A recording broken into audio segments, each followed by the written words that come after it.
આ છે બનાસકાંઠાના દાંતાનો અંતરિયાળ વિસ્તાર।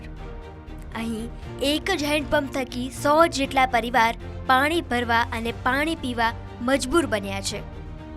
પાણીની ખૂબ તકલીફ છે સાહેબ।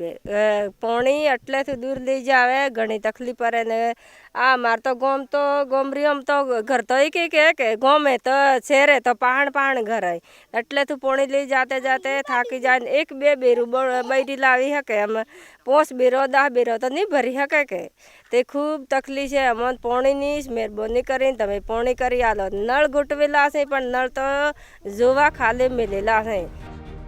અહીં નળ સે જળ યોજનાના નળ તો પહોંચ્યા પણ ટાંકા ખાલી છે। હેડપંપ કોરા ધાકોર પડ્યા છે। અહીં પાણીની અન્ય કોઈ જ વ્યવસ્થા નથી।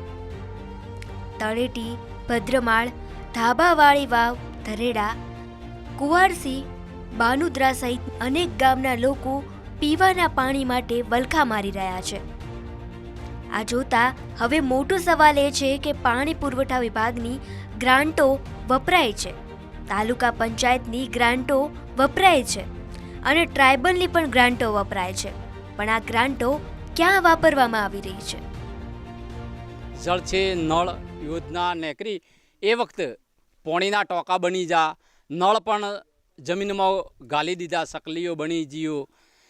એક વખત ટેસ્ટ કરવા માટે પાણી અમારા ઘર સુધી આવું, આજ દિન સુધી સકલીઓમાં કાંટાઓ અમુક સકલીઓ તો તૂટી ગયો, પરી ગયો, કોઈ તો કનેક્શન આલેલો ને કોઈ તો આલા વગરના ઊભો થઈ ગયો, કરંટ સરકારને જે કોન્ટ્રાક્ટ પાસ થઈ જા, પણ આજ સુધી અમને એટલી પાણીની તકલીફ છે। અમારા બૈરા આટલી ગરમી પડે અને ગરમીમાં પાણી લેવા જાય, ડંકી થોલાવે, કોઈ કૂવામાંથી લાવે, પણ આજ દન સુધી અમને પાણીની સુવિધા થઈ નથી। એટલે મારી નમ્ર વિનંતી છે કે અમો સુધી જે અમારા સાપરે પાણી જો આવી જાય એટલી મારી નમ્ર વિનંતી છે।